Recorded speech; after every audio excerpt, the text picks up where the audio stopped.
This is the logo of the Earth Summit. This is not a dove in their Earth Summit logo. It is a hand. And the hand is holding the world with the slogan, "In our hands," alongside of it. In whose hands? Who is the we in this motto? The hands of the world order. These elitists convened this unsaid meeting in the first place, and for a bad purpose. And for a bad purpose. And for a bad purpose. And for a bad purpose.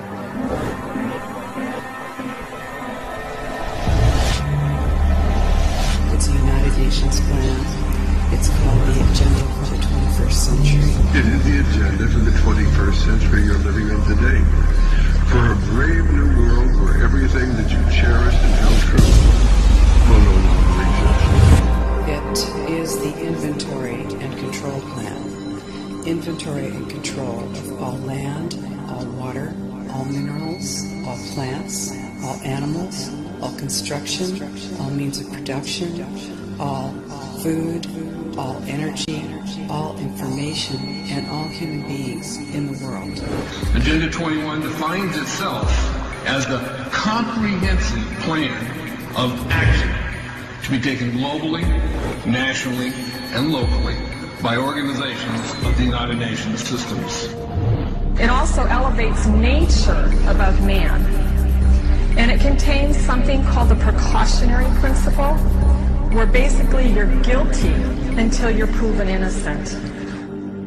Sustainable development is the philosophy designed to bring human beings across the globe under the full control of a narrow human elite.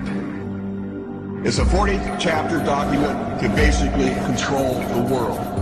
It's based entirely on socialist control mechanisms. And so many of us around the world think that sustainable development just sounds so great. Isn't it about recycling and creative reuse and creating energy and food resources for everyone? And the answer is no. It really is not. It's about moving populations into city centers, concentrated city centers, and clearing them out of the rural areas. Sustainable developers have designed a global movement coordinated through a global to local action plan to create world government in accordance with certain objectives. These objectives include an end to national sovereignty, the abolition of private property, the restructure of the family unit, and increasing limitations and restrictions on mobility and individual opportunity. And this is how it's implemented on the ground, is through this joining together between corporations, non-governmental organizations, and governments in order to cut out the actual individual, your voter, and instead to take that to a level where we literally cannot penetrate. And this is the goal. So this is already far progressed in Europe. The green goal includes the listings of what's not sustainable. A couple of the examples include private property. 728 lists fossil fuels. Golf courses and ski lodges are not. Consumerism. Irrigation is not sustainable. Paved roads. Commercial agriculture. Herbicides, pesticides. Elsewhere, it lists farmlands, pastures, grazing of livestock, And the family unit.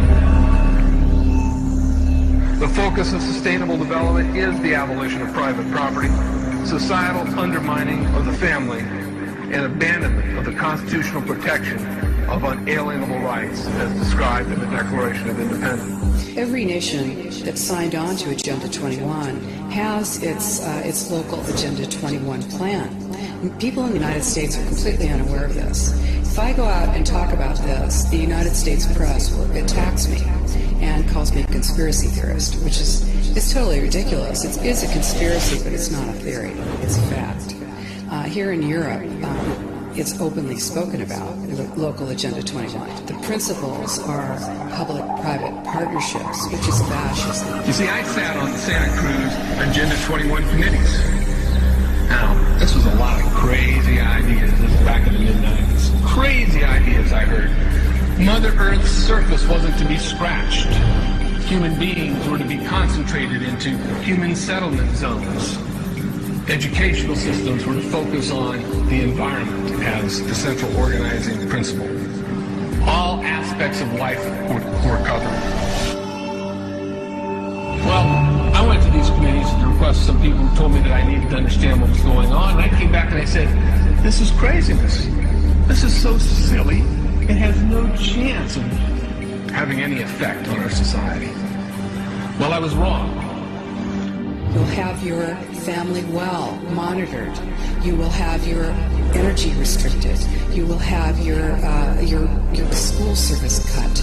Your sheriff's service cut. You will find that you are not able to get your goods to market, and then you have to move into the city, and then you will move into this high-density development that is subsidized with our property tax dollars, and pretty soon you will have the Wildlands Project, which is predicated on moving people out of the rural areas. And this is how it happens.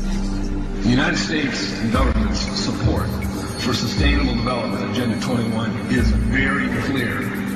In 1992, while the Rio Conference was going on, George Bush, then president, was there where he executed the Agenda 21 protocols on behalf of the United States and brought it back to Washington, D.C. Within a year, Bill Clinton, by executive order, no congressional review, established the President's Council for Sustainable Development. From any construction defect liability.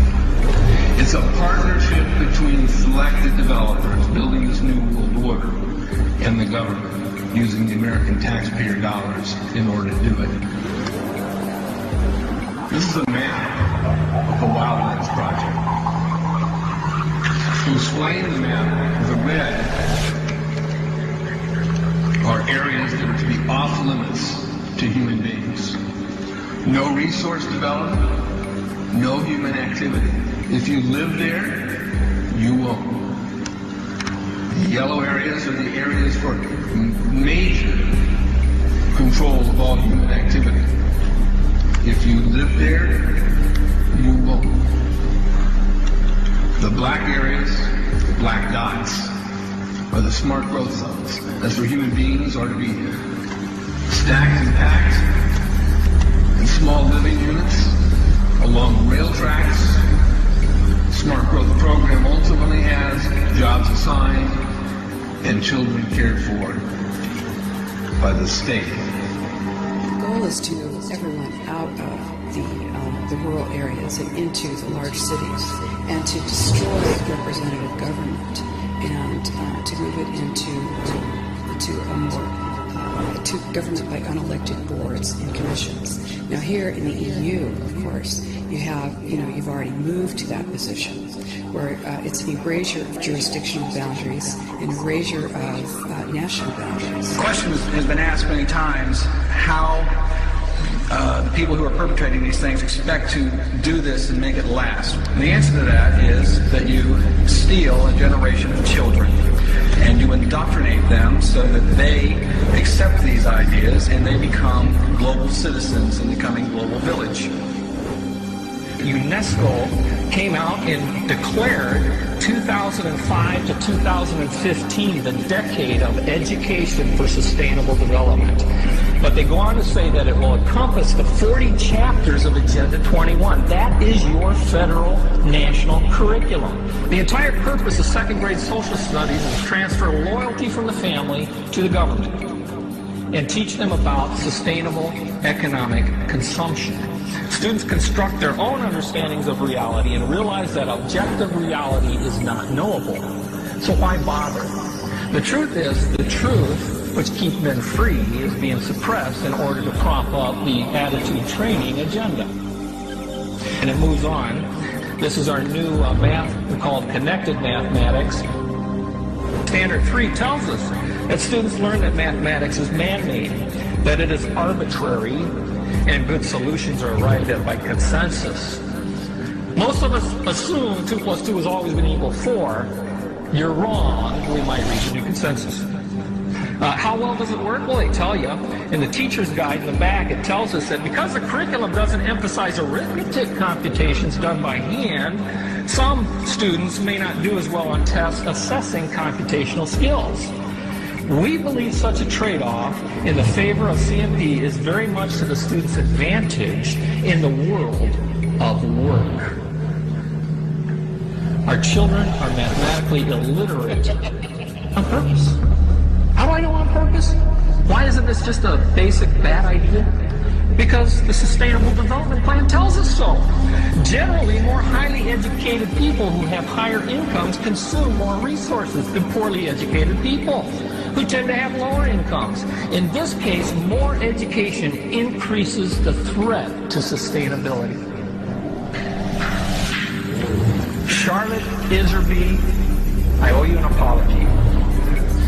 I did not believe for the longest time it was a deliberate dumbing down. I thought the dumbing down was a natural consequence of a bad idea. Folks, it's deliberate. It's deliberate. The sustainable globalist goal is the orchestration of a planned fall of American principles, values, and lifestyles. The effect on the average American will be devastating. With modernizing technology, the ordinary person will live without independence, privacy, or substantive rights.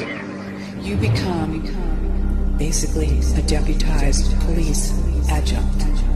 Your job is to watch the street. Your job is to watch your neighbor.